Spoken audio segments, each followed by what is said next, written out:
Thank you very much. Welcome to the Halftime Report. I'm Scott Wapner, front and center this hour, the final month of the year for your money. We are trading it with the Investment Committee. Joining me for the hour today, Joe Terranova, Jim Lebenthal, Jason Snipe, and Bryn Talkington. We'll take you to the markets here. We are red across the board. You just heard the gang talking about that. There you go. Not big losses. Russell's down more than the others. Yields are up, and that's probably why we're watching yields. By the way, we're watching Bitcoin. It did drop below 84,000 earlier, so we'll keep our eye on that. Poised to be the worst day since March. And there it is, 84.5. So we'll watch that. Since 1950, December is tied with April as the second best month for the S&P 500. The average move 1.4%. Joe, how you feel coming in? We've had a good year.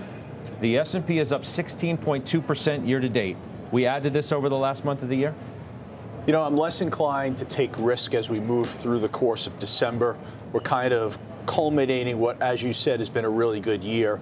I don't think you're going to get this grand crescendo, and ultimately, even if you do, the other side of the new year is upon us. And I think what we're seeing reflected today, a lot of those challenges are going to remain with us in 2026. The backup in yields, and it's the backup in yields here in the U.S. is attributable to what we're seeing going on overseas and Japan, seeing the 2-year reach 1% for the first time since 2008. And that has an effect on capital, Scott. That has an effect on competition for higher yielding assets here in the United States. So that's why we're seeing that backup. I don't think that's going to go away. We've talked at length about what's going on in Bitcoin. I keep continuing to believe that it's going lower while everyone else keeps telling me you got to buy it, and for all the reasons why, and the administration is pro-crypto, but yet it keeps going down. So I see those challenges longer term. We've had a good year. We have the earnings growth. I don't think you make too much of what we've going on in the market today overall. Okay. And I think you look for opportunities in some areas of the market that we've talked about, like healthcare, like precious metals, and maybe even energy. That feels like a little bit of a different view from what I've heard from many people. This idea that you think rates are going to continue to go up. I mean, the markets moved back towards pricing in December as a pretty good chance to cut rates.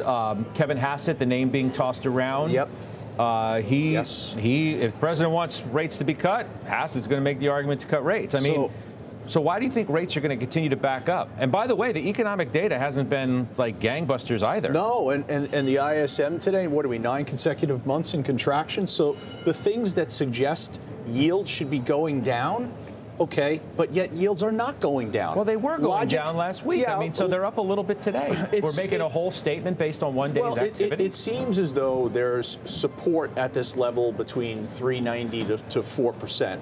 I'd like to see yields push below that level. We're not seeing it. I also see that precious metals continue to move higher. I think that's signaling something as well. So I usually like to look at a message from a market that's not doing what it should be doing based on where the fundamentals suggest it should be. All right. And everything that you're citing would lead me to believe that yield should be lower. We're up 9 basis points today. You can't dismiss that. I mean, I know, but it's in a day. B of A says better breadth in the market favors a Santa Claus rally. And you look at the sectors that did, let's throw up November and the sector moves that you saw, because it was a broad move. Technology disappointed, discretionary, disappointed. Industrials did too. But look at healthcare and comm services and materials and staples and financials. It was a better breadth looking kind of market.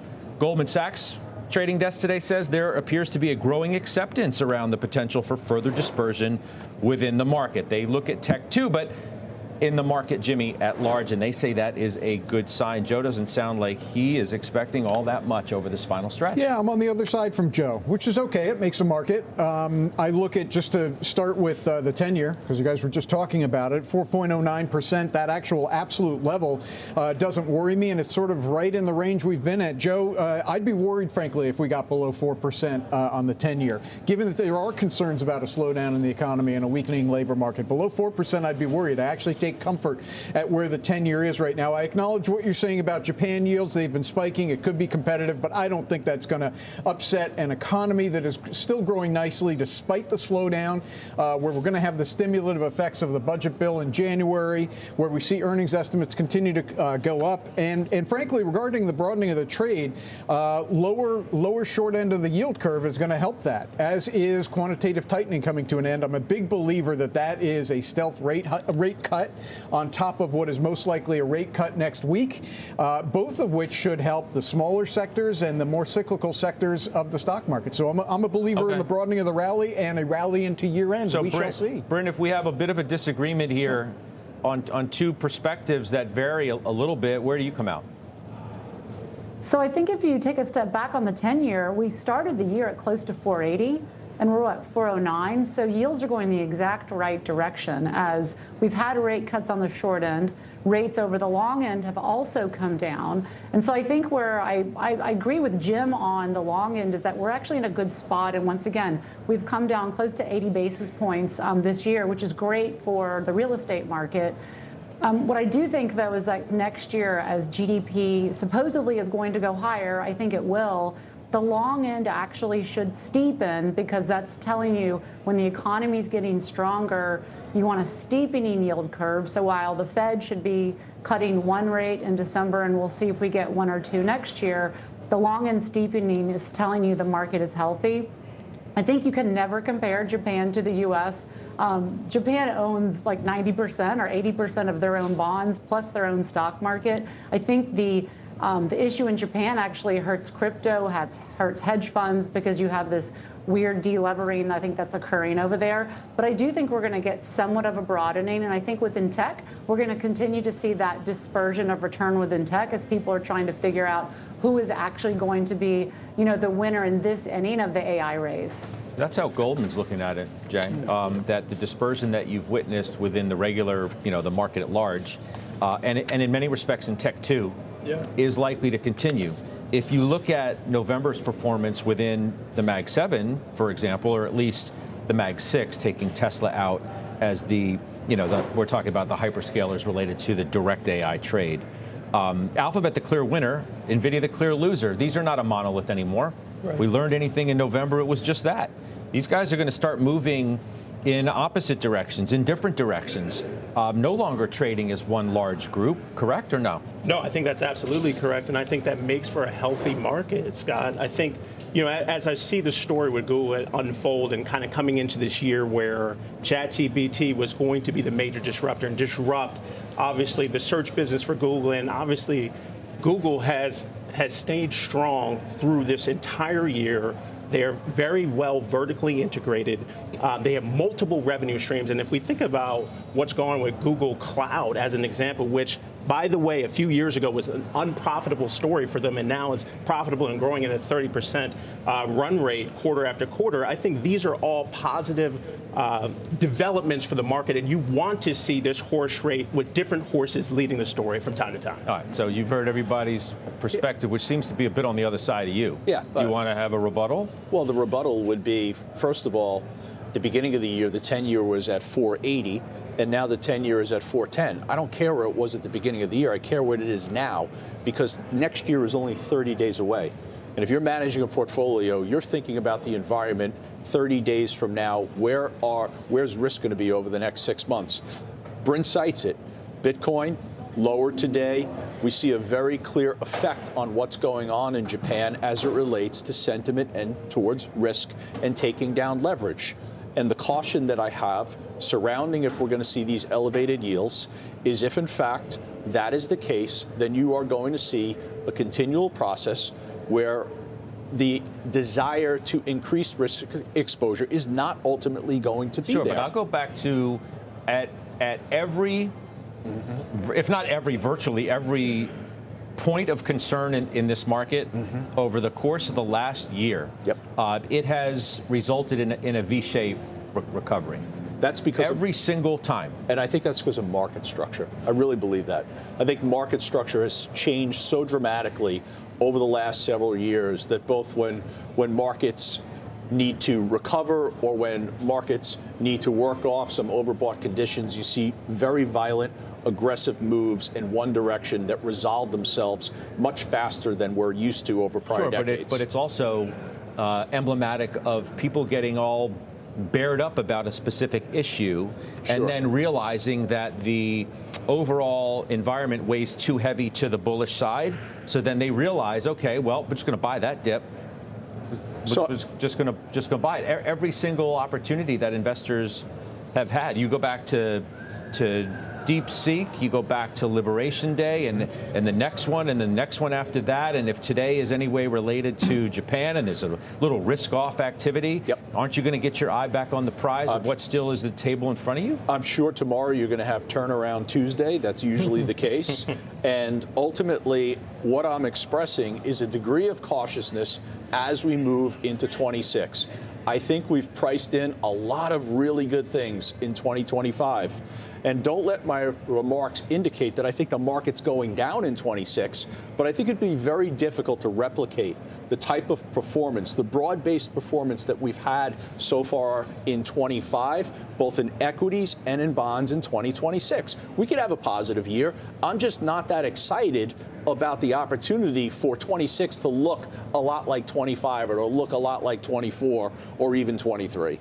You know, you may be right from the perspective of 2026. Will we have double-digit gains? It's going to be hard to do when we're trading at 22.5 times next year's earnings right now. But we still can have pretty decent growth just on the basis of the earnings growing and the multiple staying the same. I understand the distinction you're making. I'm going to accent the point I'm making, which is that December should be a good month. That's my opinion, and it has a lot to do with the old adage, don't fight the Fed. Look, it may sound trite, but it's one of the most powerful forces out there. Don't fight the Fed. The Fed is coming at you with a double-barrel shotgun right now. It's going to give you another cut, it looks like, next week, and they're inserting liquidity by stopping quantitative tightening. I would not get in the way of that. I'll tell you what's interesting, too. Since we've been talking about the AI trade all year long, for the last few years, obviously, everything outside of Amazon and NVIDIA has underperformed the S&P this year. You know that? Yes. Everything outside of NVIDIA, which is, up 33% year to date, basically 34 in Alphabet because of this incredible comeback. That the others in the group have underperformed. You go ahead. I think that's part of the story for me as it relates to next year. Yes, we're 30 days, 31, 32, whatever days. Right, 30 days away. I get it. But when we're talking about breadth, healthcare, comp service, materials, staples, financials, financials has obviously done well this year. I think there's an opportunity there, and especially with all the AI names that haven't all done well. Amazon's been in the basement all year, right? And we've talked about the retail margins really growing, AWS re-accelerating. I think there's a story to tell about these other names, and I think that is what could drive the markets forward in 2026. Bryn, I mean, well, I don't know. Watch out next year if Amazon and Meta actually have decent years, because you could say that they both had, well, certainly relative to the S&P's overall performance, they've had down years. Amazon is up not even 7% on the year. In a normal year, you'd probably take the 10% from Meta. And this year, it looks paltry. Yeah, and I think that's why I think only about 20% of large cap managers are outperforming the S&P because of exactly the stat you gave.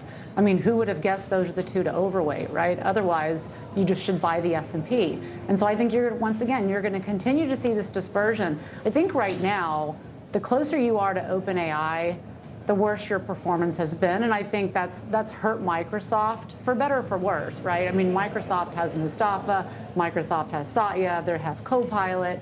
But I think right now, the OpenAI concern is hurting Microsoft. We'll see what happens next week when Oracle comes out, but I still do think that Google, NVIDIA, we're not talking about Tesla. Tesla, I think, will continue to be the outperformers because we have a clear line of sight. I don't think we have that clear line of sight with the other companies. I don't think Amazon gives me a clear line of sight how they're going to have margin expansion from their, version 1 chip or what have you. And I just think you see that with NVIDIA and Google. The other thing we marked this past weekend is ChatGPT turning 3. It launched on November 30th of 2022. Now, the gains that have come since then have been astounding for the hyperscalers because it really changed the game. You could say it changed the world. Certainly changed the stock market because it got everybody thinking about what this AI trade was going to mean. Deirdre Bosa joins us now with a closer look at what this rollout some 3 years ago has meant to all of us. Doesn't it feel like more than 3 years, Scott? It feels like sort of an eternity now to me. Well, you guys have just been talking about this. The markets have been trading as though it's a winner-take-all cycle. Look at Alphabet this year. But that short history of AI, it tells us something different. AI has behaved more like a commodity. Year one was the era of magic and optimism. The goal was the smartest model, and the winner was the disruptor, the OpenAI universe. But year three has been the hard come down. Math, scale, infrastructure, model leads have proved fleeting, and Google approaching a $4 trillion market cap because it owns the infrastructure and it can spend from a cash-rich balance sheet. Now, the ultimate lesson so far has been that the foundation race is a low-margin, high-burn business. If everyone learns the same way with more data, more GPUs, that means that every advantage erodes quickly. So OpenAI, the early winner, feeling pressure from model convergence, cheaper open models, and enterprise overlap. Now, whatever year four of the AI cycle becomes, guys, it is clear that it won't look like the first three, because for the first time, this is something interesting to look out for next year, the architects of modern AI, they're stepping away. They're stepping off of the big platforms and starting their own labs. Ex-OpenAI execs, Ilya Sutskever, Mira Murati, you've got Yann LeCun from Meta. AI has had startups, certainly, but not this density of top-tier researchers starting their own labs. So, Scott, the next phase may be driven as much by new ideas as by sheer scale. And that's sort of the viewpoint from here. I know that you guys are talking CapEx and infrastructure, but some really exciting things are going on from the people, really the modern engineers of AI. Would you place your bets on OpenAI going public in 26? No, I don't think so. You wouldn't? Even 27, I don't think so. I think there's some, and you know, there's also a certain sort of understanding, at least in Silicon Valley, that it's better, it's easier to build in private. And OpenAI, many of the brightest companies, Databricks, Anthropic, are taking advantage of that narrative. Very few think that you get sort of a real advantage by going private, especially when there's just so much money to raise in the private markets. Yeah, Dee, thank you very much. We'll see. That'll be one of the intriguing questions of the new calendar year. By the way, Alphabet still trying to get to $4 trillion, needs to get above 331. It has some work to do. It kind of stalled on the doorstep. Amazon's price target goes to 305 from 290. How about Broadcom? Has really made gains. Broadcom's target goes to 443. It goes to 460 at B of A. And according to CNBC Pro, we looked at a screener on that. Broadcom is a proven winner in December, the average gain being just shy of 11%. So keep your eye, Joe, on that name. And they will report earnings. I believe it's Thursday the 11th. Check me on that. This has been another of the really big winners off of ChatGPT. They're up nearly 600%. 70 year to date, 70%. So it's been remarkable what we've seen Broadcom do, and Vertiv and Vistra and some other names as well. But I think when you think about Broadcom right now, you have to understand the partnership, the design partnership that they have with Alphabet on the tensor processing units. And the news that we heard last week with Alphabet and Meta, that's a very powerful catalyst, a very strong tailwind going into earnings. So I wouldn't play the other side of what has been a really strong winner. Yes, the valuation's getting a little bit rich. That's one argument that you can make, but we've maintained position, and I've maintained position in this throughout. Okay, big week for software earnings. As many of you may know, the IGV, that's the index, the ETF, down 10% in November. It's only up 4% year to date. There are questions around a lot of stocks, probably first and foremost Salesforce. It reports print on Wednesday. Do you have any expectations here for something that's going to blow you away? So I've been in the stock for about a quarter and a half, and I'm flat on it. And I feel that Mark's going to come out and say he's going to talk about strong free cash flow. They're going to have, I think, 8% revenue, about 20% earnings growth. They're going to say all the right things. But what I'm seeing is the market just doesn't like this stock right now. And I don't necessarily think we're going to see a catalyst this quarter where all of a sudden the market gets excited about Salesforce because they have stable and growing free cash flow, unfortunately. So we'll see what happens. I'm not sure I want to stick with this name much longer, just because when the market goes up, it does nothing, and when the market goes down, it goes down a little bit. And if you look at a chart over the last 3 months, it's literally just bumping around 326, 336, and so I feel like dollars, unfortunately, could be used in other places. So we'll see if I hold it going into earnings or not. I'll let you know. Guys, give me a year-to-date of Salesforce versus Snowflake, please. Because if dollars and cents are going elsewhere, they've been going to Salesforce. There's the outperformance, which is pretty stark Snowflake. on that Snowflake. Salesforce beating out Snowflake. Did I say something different? Maybe I misspoke.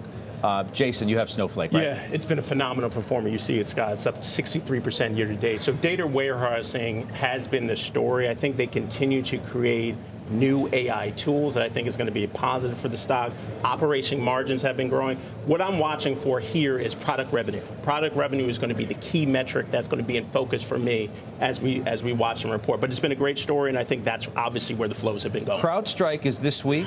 After the bell on Tuesday, Dan Ives says we maintain outperform. 600 is the price target. Joe, you own that. You own some others in that space, too. It's a popular area to be. I would focus on CrowdStrike and Palo Alto. We also own Okta. That's reporting. Fortinet. Would not, yeah. I think this has really become about these two companies. For CrowdStrike, look at the annual recurring revenue. That should be pretty strong. Operating margins somewhere around 21 to 22% as well.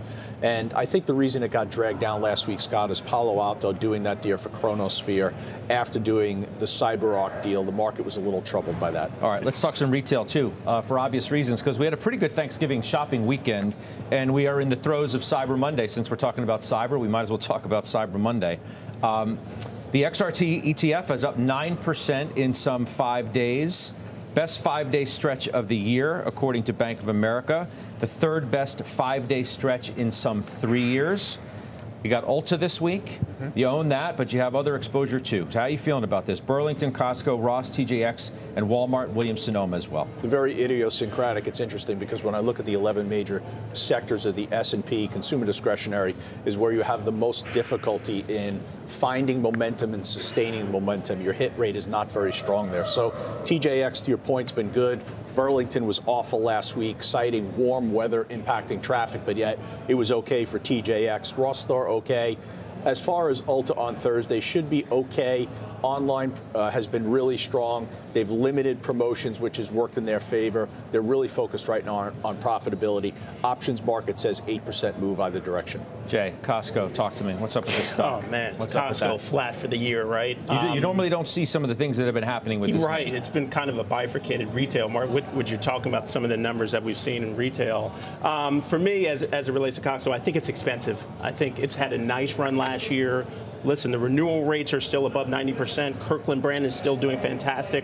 And, you know, I mean, their consumer is a little bit different than, you know, they cater to the higher end consumer, but it's just kind of been lapping itself and struggling with the price action here. So I'm going to hold on to it here. I think it will be a better 2026 for me for this one.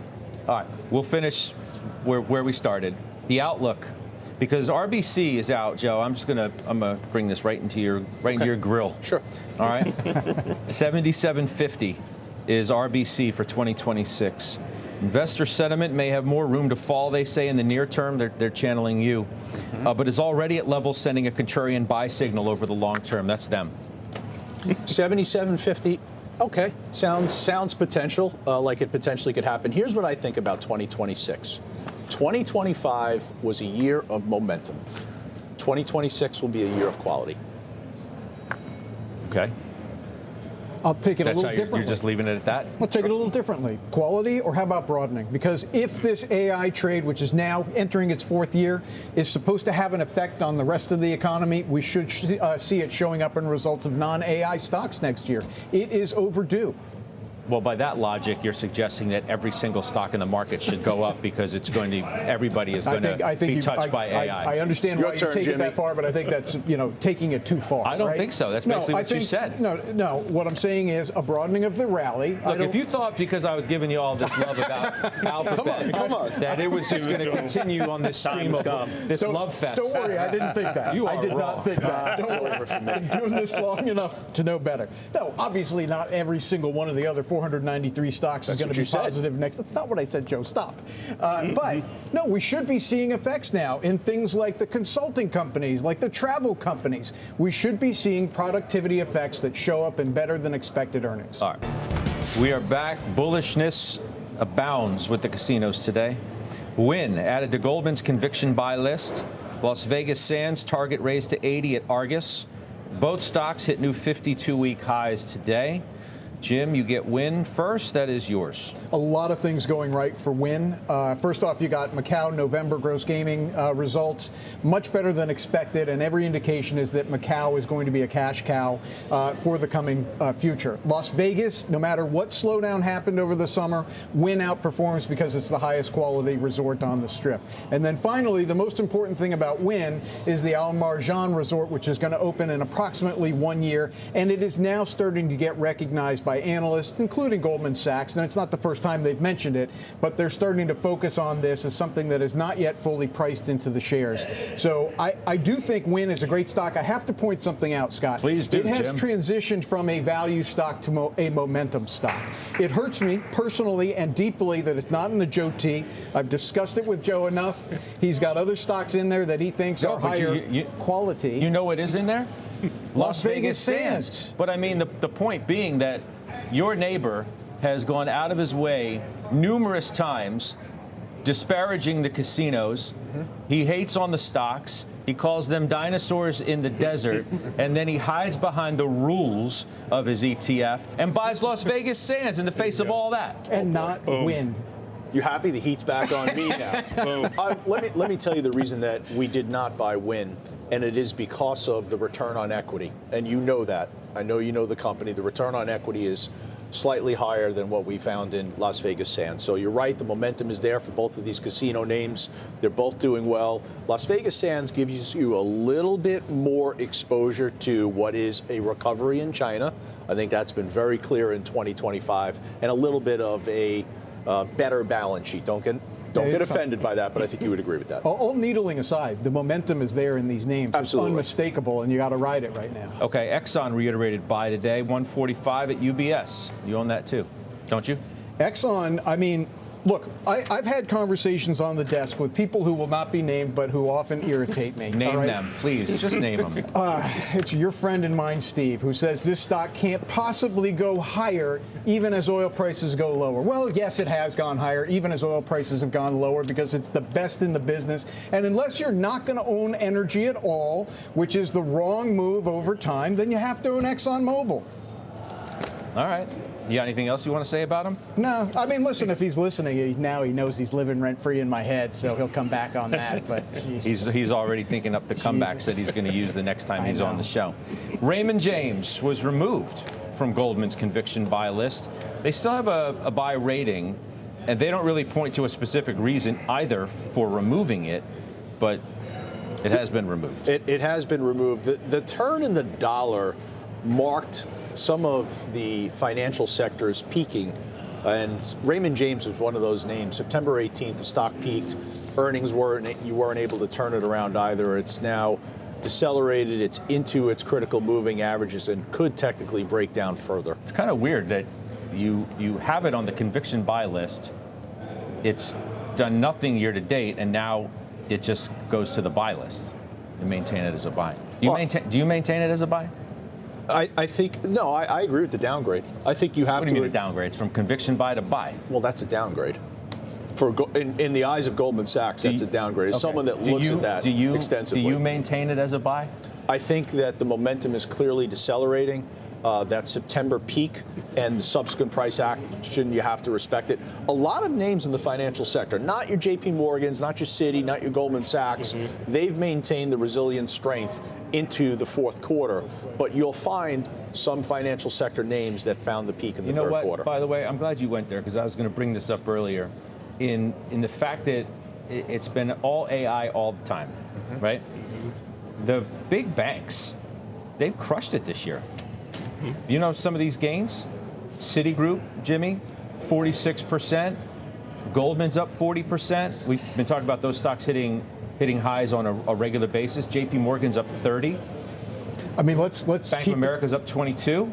I think it's a deregulation. Wells up 22. Well, I think it's deregulation, but before we deregulation. talk about deregulation, let's just acknowledge the results have been fabulous at these companies. They really have been fabulous. Yes, deregulation. Yes, the IPO market reopened. Yes, there's M&A activity. Morgan yes, there Stanley, should be economic 35. activity. Yep. I mean, and yet they're still not expensive. They're not looking at these and saying, oh my goodness, this is like, 30 times earnings or something like it was 20 years ago. Which ones do you have? Goldman Sachs. Goldman Sachs up 40. I mean, so what we were talking about earlier in the first block, steepening yield curve is going to benefit a lot of these names. I think loan demand, you'll see, I don't own the money centers, but you talk about like a Bank of America, I could see that popping even further. But I continue to like the IB names like Goldman Sachs, and that's the best of breed there. All right. You hear the music. Is that, well, we'll do final trades first. Bryn, quick, what do you got? Nike, I think it's got a good setup into the low 70s. All right, what do you got? Amazon, AWS reaccelerating. A good momentum name in the Joe T, Delta Airlines. A good quality name, Apple. Remarkable resilience. All right, I will see you at 3. And now, she's back. Ladies and gentlemen, Kelly Evans is back. I don't know what you missed. By the way, the AI trade is still a thing, in case you were wondering. I'm not sure if you thought it was over. So I hear, and as I log into ChatGPT, Scott, from the computer once again. It's great to be back. Thank you so much. Great to have you back. Take it away. Thank you. Joining us now is Tom Lee, head of research at Fundstrat and chief investment officer of Fundstrat Capital, as well as a CNBC contributor. He's a calm person that doesn't get too excited or worried. But this is not a portentous start for December, given what you were thinking. Although I remember last time you were on, Tom, you said good year-end action, but rocky in the near term. That was about 2 weeks ago, and we've certainly seen that. But you still bullish on crypto and stocks going into year-end? I am. I think the biggest tailwind that's going to emerge in the next couple of weeks is around the central bank. The Fed is set to cut in December, but also today is the day that quantitative tightening ends. And as you know, the Fed's been shrinking its balance sheet since April 2022. It's been a pretty big headwind for market liquidity. The last time we had an end to QT, quantitative tightening, was September 2019. And if you look back at that period, the markets really responded well. I think within 3 weeks rallied more than 17%. So I do think the timing of QT ending, which is now essentially QE starting, and the Fed, and at a time when November kind of was topsy-turvy, so I think people got cautious, but now have to performance chase, and then you have a really typically a seasonal tailwind. So I'm pretty bullish into December, even with maybe the first day being rocky. Yep.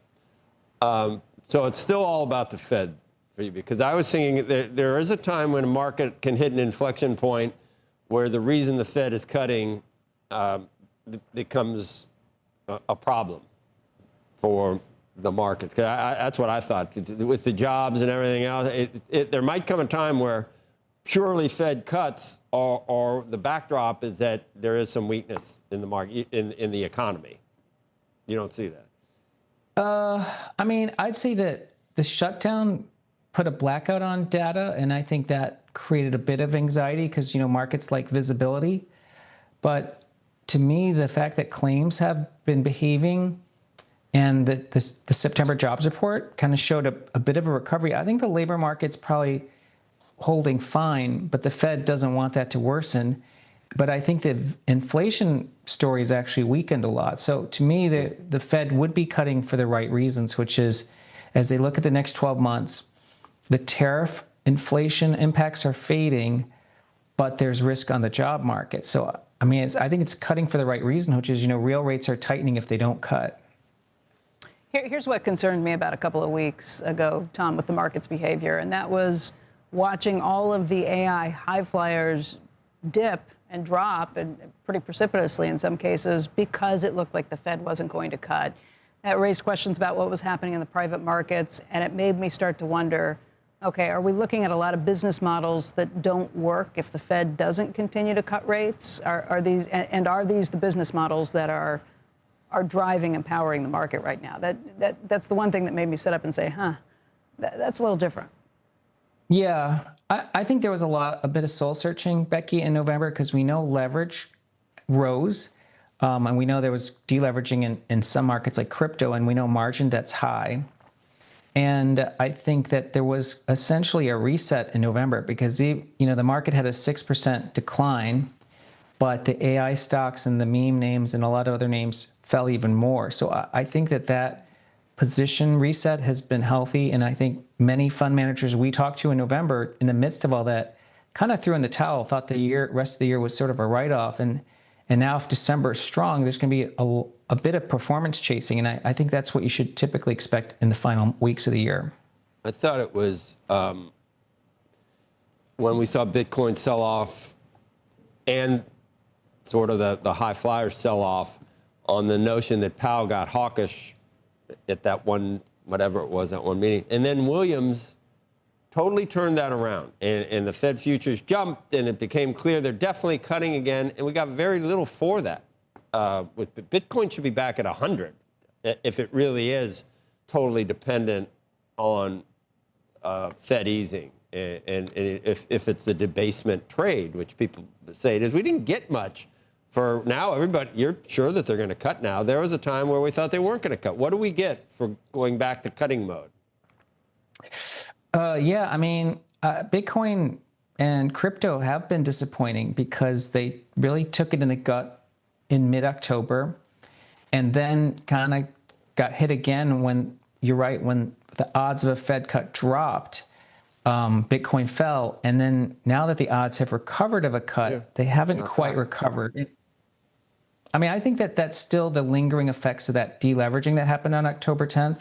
It's not that different than the wipeout that happened in 2022 with FTX. That took 8 weeks, so we're kind of emerging from that. That's 7 weeks in the rearview mirror, so maybe in another week or two, I think crypto has fully washed out, and that's when it starts to participate. Yeah, wipeout's a bad word. If you could pick another one next time, Tom. Yeah. We don't, you had very aggressive targets for the S&P and Bitcoin by the end of the year. I mean, it'd be crazy to hit the Bitcoin target, for example. I don't know what that was. But 7,000 on the S&P is still something you think that can happen this year? Yeah, I mean, 7,000 is only 2% for S&P. From here, I think 5% or maybe even 10% is possible in December. So I think a 7,200, 7,300 is likely for S&P. I ask you not to do that. You're giving me a target and a time. Don't. It's not good for your career. Don't do that. You're going to be wrong one of these times. But you don't care, do you? You've been right enough. Well, I'm just looking at probabilities. But you're right. We've been wrong plenty of times, Joe. So I'm okay being wrong too. Okay. I never have been, really. I don't think so. That would be a big shocker. It does. It happens to all of us. How about Bitcoin? Would you think you'd be happy with 100 if it got back by the end of December, wouldn't you? Yeah. In fact, I think it was looking good, like you said, over the weekend, and then we got a decline. Sorry. Maybe because the Bank of Japan looks hawkish. Yeah. But I don't think the 4-year cycle. I don't think the Bitcoin high is in place. But you're right. We were too optimistic about this happening by December. But I do think Bitcoin can make an all-time high by the end of January. So I don't think we should think the highs are in place for Bitcoin or Ethereum or crypto. So a lot of it's going to depend on equities recovering, which we expect it to, and that helps the animal spirits. And I think a new Fed chair will help. And we have, as Becky said, when people got worried about a hawkish Fed, that kind of hurts the discount models, the discounted cash flow models like AI models, but it hurts crypto models too. So if we have a dovish Fed, that's really a tailwind. Tom, is there a point, though, Joe and I were talking about this in the last block, is there a point where a Fed that's too dovish scares the markets because they're worried about inflation? Yes. The markets don't want the Fed to lose credibility. And the bond market will kind of protest if the Fed is too dovish. But I think when I look at Fed fund futures, especially implied inflation, the bond market's more dovish than the Fed. So it looks like the Fed is behind, and that's why I think cuts are necessary. Are you in town? Where are you? Yeah, it's pretty. I was just thinking this. I'm actually in Tokyo. Otherwise, I'd be visiting with you in person. That's magic. Yeah, otherwise you'd be here. I was wondering. Yeah. It could be anywhere. Looks pretty. Yeah, it does. All right. Wow, no delay whatsoever. If you were like down the street on Zoom, there'd be a delay or something, but you're in Tokyo. That was great. All right, Tom Lee, thanks for the update. Yeah, great to see you. Hey everybody, welcome to Blue Cloud Trading. I'm George. It is Monday, December 1st. Hope you all had a great weekend. We just saw Tom Lee and other guests on both the halftime report and on this morning's Squawk Box. So that's where Tom Lee was this morning, talking about Bitcoin, talking about where he sees the market going. And so let's take a look at, here's what we're going to do in this video. We're going to take a look at the technicals of the S&P 500, the NASDAQ, the Dow, the Russell. We'll look at about 21 stocks, folks, 21 stocks. I've got the strongest ones highlighted here with a little blue flag, and I'll explain why those are the best out of the bunch. We'll look at some of the Mag 7 stocks, as well as, let's see, we'll look at some of the strongest sectors and some of our members' requests down below. You can see the list right there, 5 stocks. Okay, let's first take a look at the markets. You can see the Dow Jones was down 0.90%. Stocks retreated as the rally stalls on crypto sell-off, rising yields, and global jitters. Down 0.9 for the Dow. NASDAQ was down 0.38. S&P 500 down 0.53. Russell down the most, 1.26%. Here's the heat map. And as you can see, the majority of the stocks were in the red, but there were some some stocks that did pretty well. NVIDIA was up 1.65, Apple up 1.52, AMD was up, Micron, NXPI, you can see Walmart. The energy stocks did pretty well, as you can see. But the utilities got hit today, healthcare stocks got hit, financials, a lot of the software companies as well. All right, let's look at the groups very quickly, and you can see that, basically energy was the number one performer today, up 0.54%, followed by consumer cyclical. And the weakest was utilities, healthcare, industrials, real estate for today. If you look at the 1 week performance, you can see how the sectors have performed over the last week. All right, let's get into the stocks. And by the way, guys, we are using the Ichimoku indicator. There are new people here coming every day to the channel. Some good news. We actually hit 26,000 subscribers over the weekend, which is amazing. Last month we were at 25,000, so we're hitting about 1,000, somewhere in that range per month, which is great. I really do appreciate all of you who have subscribed. It's free to subscribe. Hit that notification bell, and don't forget to hit the join button if you want to get access to the members only content that I do. Each weekend I do a members only video. If you can access that under Blue Cloud Trader, and if you want to, and you can also access it under Blue Cloud Legend. Under Blue Cloud Legend level membership, you'll also get daily trade updates, okay, that I post. So consider becoming a member, and thank you for all of you who have also supporting the channel by becoming Blue Cloud supporters. All right, let's get into it now, folks. We're going to look at the Ichimoku. We're going to use this indicator to help us assess what's happening. What's the strength of this market looking like right now? Because we did have a nice week last week. You can see all those multiple days up, okay? And today we're down just 0.46%. The good news is that price is still technically above the pretty much all of the moving averages here, okay? So, you can see that price is still above the Senko Span A. That's the light colored blue line. That's part of the cloud. The Senko Span B. It's above the Kijinsen, the 26 period, the midpoint of the last 26 periods, and it's above the Tenkan-sen, the midpoint of the last 9 periods. The only problem is that the faster moving average did cross under right there, and the Senko Span A crossed under the Senko Span B. Those are two bearish things. The only bearish things that I see here on this chart. The Chikou Span, luckily, is still above price. That's the today's closing price projected 26 periods into the past. And if that white line is above the candle 26 periods ago, it's very bullish. So overall, I think that we still, we're in good shape overall. These were affected. The reason why the cloud turned bearish and the moving averages here crossed is because of this little decline that we've had. Pretty much you can see that lower low there. We also created a lower low here from the prior one. We established a downtrend essentially. But the thing is, we have not taken out this high yet. So, that's just something that we have to watch out for. We have not broken the downtrend, technically speaking, just so you know. And it's interesting how the Ichimoku can pick all that stuff up. Here's the weekly chart. Okay, on the weekly chart, we are in a very strong uptrend. So the higher time frame tells us that, yes, we are in good shape with the weekly chart, okay? The higher time frame. So let's look at, and I'm going to throw some moving averages there. I'm sorry, some support levels. You can see the 650, 284.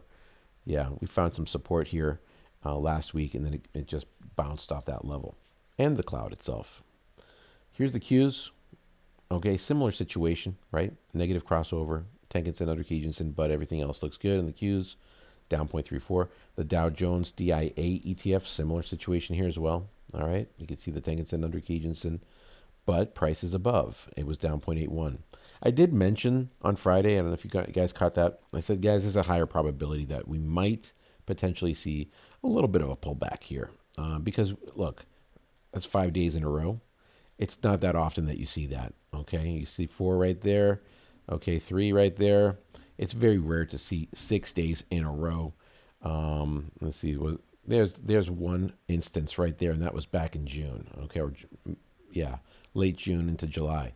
So expect little pullbacks, and overall, I'm still very bullish. I think in the overall, if you look at the weekly chart on the Dow Jones, the fact that we reestablished, got back above the moving averages, all of them, and this is what you want to see. So that's important. Russell 2000 on the weekly chart also still looking bullish, right? But on the daily chart, you've got that negative crossover still, and the Tenkan-sen under Kijun-sen, and price entered the cloud, so it was down 1.26%. So this might potentially pull back. Where's it going to most likely come and find support? Right at the Kijun-sen. That's going to be around the 240 level. We're currently at 245.62. The VIX was up 5.44%. The good news is that, yes, it did jump up, right, gapped up in the morning, and then it declined. We want to see the VIX declining. As long as the VIX is dropping, it tends to lead to a more bullish market. But because it was down, because it was up 5.44%, the markets were down. How about the FEZ? That's the Eurostoxx ETF. This one is down 0.16%. It's again, very similar chart to the SPY. If you look at this one here, again, the negative crossover with the cloud, but price is above everything, above the moving averages. All right, let's look at the stocks they talked about on the show. Got about 21 of them. So we're not going to spend too much time on these. I'm just going to kind of run through them and explain why these 4 stocks at the top get, basically a blue check mark. And that's mainly because they passed the Ichimoku indicator test on both the weekly chart, where you can see here it's very bullish still, Broadcom, right? Price above the moving averages. The moving averages are in order. The faster moving average is above the slower one. Senko Span A is above Senko Span B. And look at the Chikou Span right above the price. That's the weekly chart. Here's the daily chart. Same situation, okay? I mean, just barely right there, but it is technically above. It did pull back 4.19%. We got a higher high here. Like I said, we might see another day down, potentially tomorrow. And then potentially on Wednesday or Thursday, we'll see a little bounce when it reaches these levels of 367 in my estimation. How about DAL, Delta Airlines? Also looks good on the daily chart. You can see that we have a bullish cloud still, even though it's kind of flat right now. The moving averages are in the correct order. And then on the weekly chart, same thing. Wynn Resorts also looking pretty good. Now, they were unable to successfully break above these highs right here. You can see that. Okay, so that's an issue.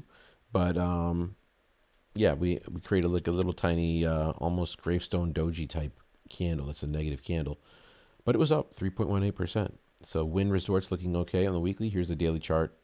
Okay, shooting like a little tiny shooting star. There you can see the multiple times that it reached those levels and then retreated. But it was up 3.18. So here's LVS, Las Vegas Sands. On the daily chart, up 1.95%. It also created a reversal type candle. Okay, what that wick represents is selling that took place at the end of the day. If we switch it to a 5-minute, you can see that. There it is. Okay. So that's what I'm saying. It's like, yeah, it was bullish. It had reached a high. Let's see, what was the high of the day? The high was 70.45, and it closed at 69.49. So that's where we're at with LVS. Now, here's the deal. The rest of these stocks, and I'll skim through them, but we don't really need to spend too much time. Why? Because they are not passing the test here, technically. Let's look at PANW, Palo Alto Networks, still under the Ichimoku Cloud. Do you see how, so Ichimoku in Japanese stands for at a glance. You can easily see that we broke that trend.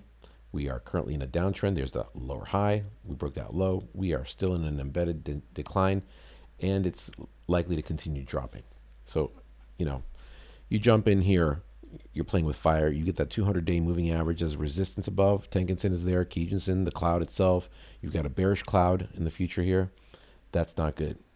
Okay, Nike, same situation. It's looking a little bit more bullish because it was up 1.18%, and it did create a higher low right here. Could this be the beginning stages? Maybe, but it has not taken that prior high out. Goldman Sachs, above the Ichimoku Cloud. Why does it not get a blue flag? Because the Tenkan-sen is under Kijun-sen. That's the only thing that I'm seeing here that's negative on the daily, and on the weekly, it's very bullish overall still. Okay, so I like Goldman Sachs. JP Morgan on the weekly chart is very bullish, but on the daily chart, the faster moving average is under the slower one, and the cloud itself is still bearish.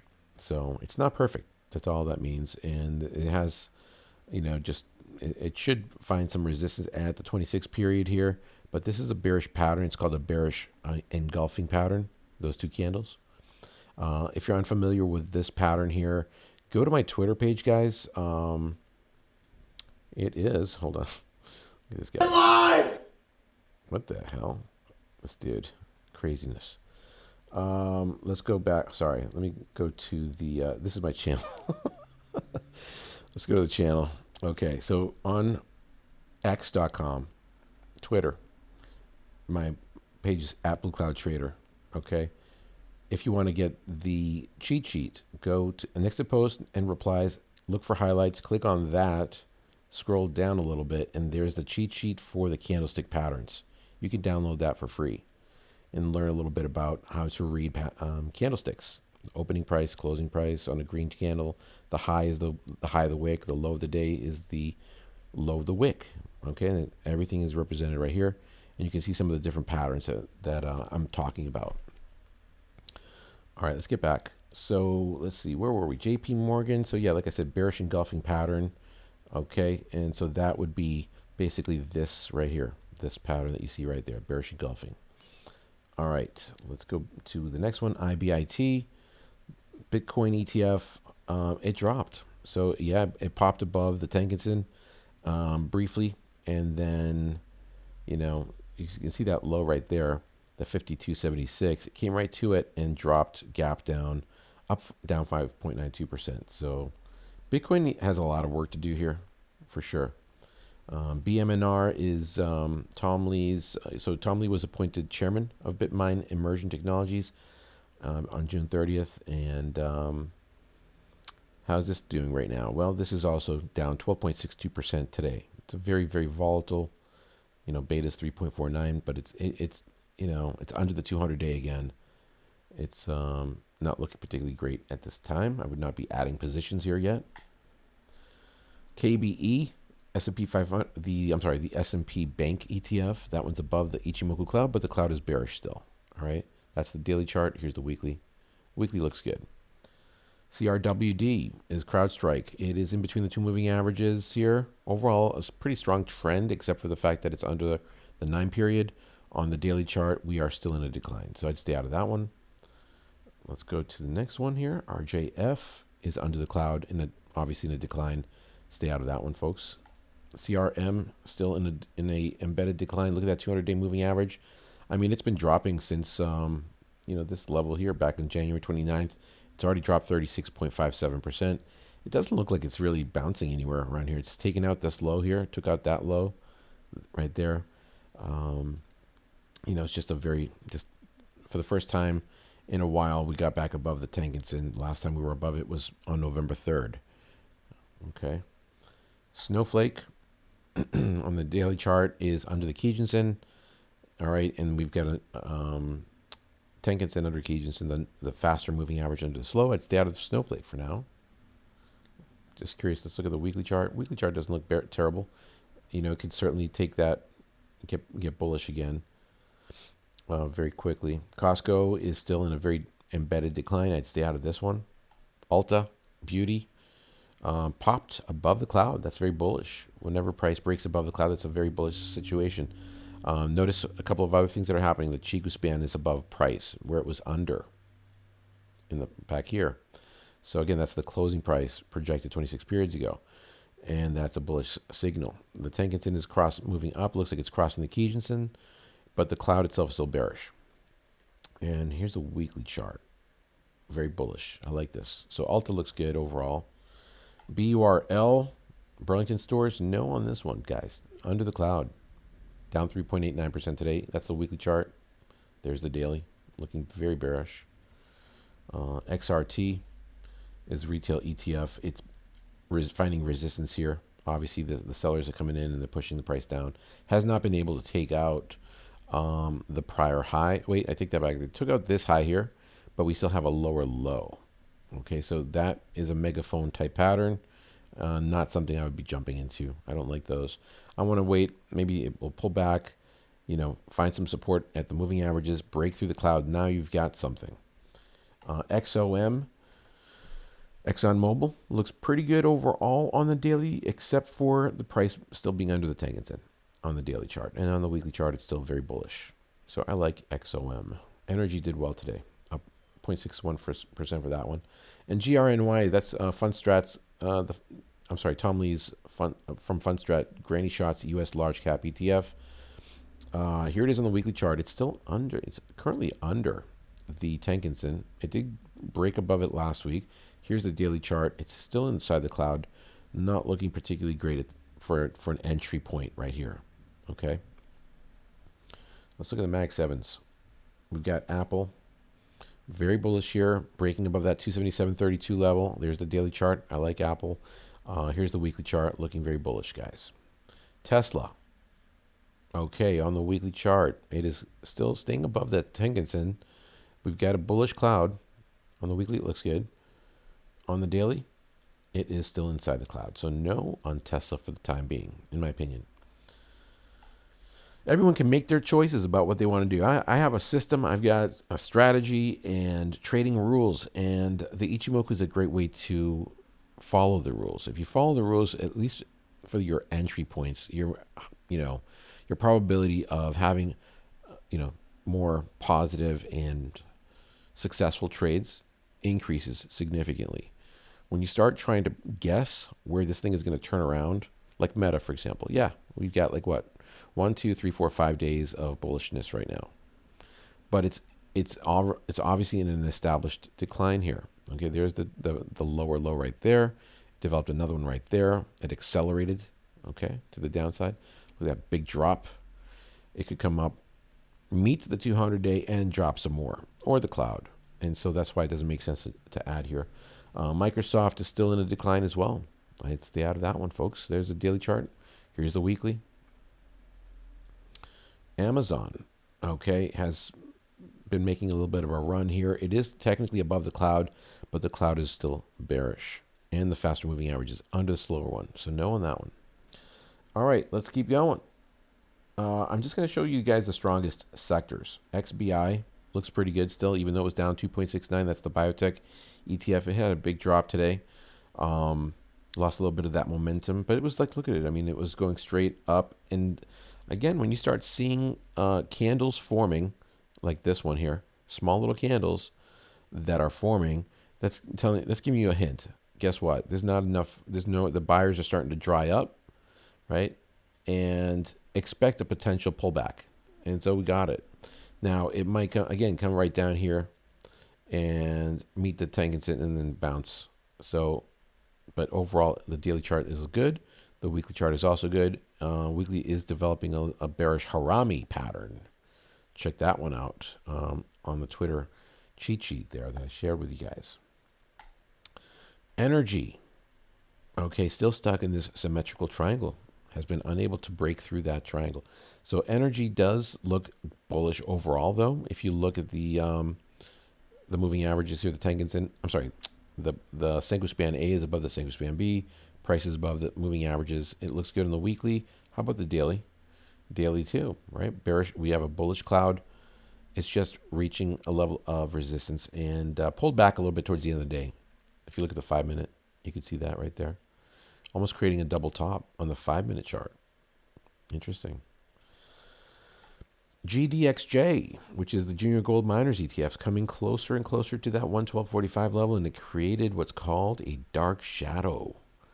Let me show you guys that pattern. Dark shadow. Dark cloud cover is what it's called right here. Whoa, my bad. Dark cloud cover. So it's, let me just point it out to you. It's this one right here. Okay, you can see the bullish candle, and then you see the bearish one gapping up, but then spending the rest of the day dropping, closing within the body of the prior candle. That's called a dark cloud cover. So we can see that right here. Okay, it gapped up and then dropped, closing within the body of the prior candle. So, you know, once you memorize those, you'll recognize them easier. So that is a bearish pattern. We could see a pullback, maybe retest that 105.24 level. But overall, I like GDXJ. Look at the daily. We got a future bullish cloud there. Weekly, same thing, looking good. But we are close to resistance levels, guys. 112.45. Last time we reached the 112.45, you can see what happened. It dropped. Will it break through? If it does, expect a continued trend up for the gold miners. Copper, also, you know, it was up 0.87%. Overall, I like what I'm seeing here with the chart, but the thing is, it is stalling right at that prior high. You can see that. So will it be able to break through? We'll see soon enough. XLV, healthcare, also moving, dropped a little bit today, creating a bearish harami. Bearish harami's right there. Let me show you that one. It is 2 candle pattern. So you look for the double candle pattern. Okay, and it's this pattern right here. A large bullish candle followed by a small red candle. That's a bearish pattern. Okay. And so that's what we've got. But it stalled at the 155.01. It doesn't mean necessarily that this thing is definitely going to pull back. But look where its location is. Look how far away it is from the Tenkan and the Kijins and the moving averages. Price always tends to come back and gravitate back. Okay, it's like it's home basically, and so like a magnet, it will come back to it. But it could, you know, the fact that it stalled at 155.01, that's a weekly level. You can see right there based on that prior high. It might be short-lived. Let's look at the daily chart. So there we have it. Okay, on the daily chart, it stalled at the Tenkan. So if we look without the lines, see how it stopped right there?